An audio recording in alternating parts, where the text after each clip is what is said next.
From the account in 1 Samuel 25, we learn about Nabal, a very wealthy man who lived in a time when David was winning the hearts of the people while Saul was fighting David on the battlefield. Wherever they were, David and his men guarded the well-being of those around them, providing protection from the Philistines. The generosity of those for whom they had become a shield helped to sustain them. So it was that when the right time came, some of David's men approached Nabal and asked him to share some of the prosperity that was made possible by their presence. "I hear that it is sheep shearing time," they began. In other words, this was a time of plenty when Nabal could easily afford to be generous. "When your shepherds were with us, we did not mistreat them, and the whole time they were at Carmel, nothing of theirs was missing. Ask your own servants, and they will tell you. Therefore, be favorable toward my men, since we come at a festive time. Please give your servants and your son David whatever you can find for them." Instead of sharing his prosperity, however, Nabal not only refused to give them anything, but he insulted them for daring to ask, "Who is David, and who is the son of Jesse?" He knew perfectly well who David was, and he knew the value of David's presence, but Nabal labeled him a rebel and a nobody.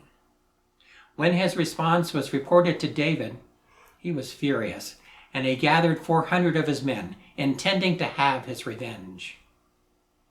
It turns out that Nabal's wife Abigail was far wiser and smarter than her husband. Nabal was a brute of a man, and his servants feared him. But Abigail would listen to their concerns, so they went to her and told her what was happening. "These men were very good to us," they told her. "They did not mistreat us. Night and day they were a wall around us the whole time we were herding our sheep near them. Now disaster is hanging over our master and his whole household. And he is such a wicked man that no one can talk to him." Abigail knew that Nabal wouldn't listen to her either, so she took action to save them all. She quickly gathered a peace offering, at least as much and more than David's men might have hoped for, and went riding out to meet David and his men. There she fell at his feet and told him, "Please pay no attention, my lord, to that wicked man Nabal. He is just like his name. His name means fool, and folly goes with him. And as for me, your servant, I did not see the men my lord sent. And now, my lord, as surely as the Lord your God lives, and as you live, since the Lord has kept you from bloodshed and from avenging yourself with your own hands, may your enemies and all who are intent on harming my lord be like Nabal, and let this gift which your servant has brought to my lord be given to the men who follow you." Then she made her own prediction, which some would say was prophetic. "The Lord your God will certainly make a lasting dynasty for my lord, because you fight the Lord's battles. The life of my lord will be bound securely in the bundle of the living by the Lord your God, but the lives of your enemies he will hurl away as from the pocket of a sling." She also reminded David that vengeance always comes with a cost. "When the Lord has fulfilled my lord every good thing he promised concerning him, and has appointed him ruler over Israel, my lord will not have on his conscience the staggering burden of needless bloodshed, or of having avenged himself. And when the Lord your God has brought my lord success, remember your servant." David immediately recognized something that Nabal never did, namely that Abigail was a woman whom God had blessed with wisdom and intelligence. Her faith in God was steadfast, and her words were trustworthy. "Praise be to the Lord, the God of Israel, who has sent you today to meet me," so David told her. "May you be blessed for your good judgment, and for keeping me from bloodshed this day, and from avenging myself with my own hands. Otherwise, as surely as the Lord, the God of Israel, lives, who has kept me from harming you, if you had not come quickly to meet me, not one male belonging to Nabal would have been left alive by daybreak. Meanwhile, Nabal had thrown a party, a banquet fit for a king. He was blissfully unaware of how close total ruin and death had come to his door. In the morning, once he was sober, Abigail told him everything, and I think that just maybe he finally realized what a fool he had been. She had always been his greatest treasure, but by then it was too late for him. His heart failed him, and he died 10 days later. In this, David saw some vindication, but also gained some humility. He praised God and thanked him for providentially keeping him from doing the wrong thing, while also bringing Nabal's wrongdoing down upon his own head. David learned that he could trust God to guide him in righteousness, and trust God to deal with the unrighteous in his own way and his own time. That is a lesson in faith we should learn as well. While David wasn't always righteous in his life, he learned to trust that God would guide him and that God would correct his path. That lesson served David very well throughout his life. What then to do about Abigail? She did not deserve to be a widow, which really wasn't easy back then. Moreover, Abigail had greatly impressed David. Clearly, God had blessed him through her counsel. Therefore, David asked her to join him and to be his wife, and she agreed. There is every reason to believe that David was wise enough thereafter to value her intellect and her guidance as coming from the Lord.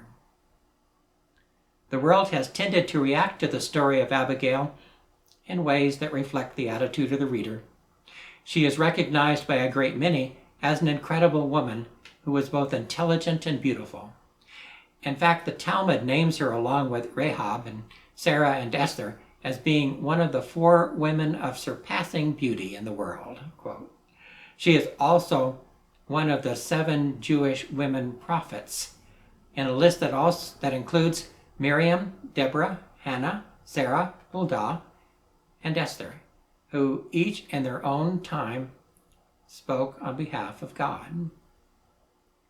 In a careful reading of the scripture, Abigail is able to take her place as a woman of her own right, who saved David from making a grave mistake, and who faithfully stood by David's side in the years that followed to help guide him. I also think David learned a lot about how to govern a kingdom from her. He learned to care about the needs of the many, and he learned how to avoid critical errors in his own thinking. He also learned how to gain the love and respect of the people, and how necessary that is. There are some preachers, however, who have chosen to criticize Abigail for not being more respectful of her husband, Nabal. She did badmouth him, after all. Never mind that she spoke the truth, which saved a lot of lives that day. Like the scriptures, I choose to put the blame for that squarely on Nabal and not on Abigail, who was as faithful as she could be to Nabal, while also remaining faithful to God. Nabal, on the other hand, by ignoring the needs of David and his men, blinded by his greed, had been unfaithful to God. Someone once said there are 4 kinds of riches. Riches in what you have, riches in what you do, riches in what you know, and riches in what you are, the riches of character. Truth is, Nabal was not rich at all. All he actually had was accumulated wealth, without any of the other riches. And he just considered Abigail to be one of his possessions, and so Nabal never really realized what a treasure she was and how much she could have helped him. So Nabal died as he had lived, a poor excuse for a man. It was part of God's plan that David should know Abigail from the beginning as a helpmate in the kingdom, who was at least his equal in intelligence and faithfulness to God. It was a part of God's plan that with her help, David should grow in his abilities as a leader of men. David would go on to lead a nation, but Abigail first led David and saved him from himself. Abigail's willingness to risk so much for the sake of others, her courage in speaking out, and her faith in God remain a great example, not of what it means to be subservient, but of what it means to be a true servant of God and the true servant of all. And men, if we need any more encouragement to do so, I believe that more of us should value our wives and listen to them more carefully. They may just be God's voice speaking to us and our saving grace. Be safe, and God bless you.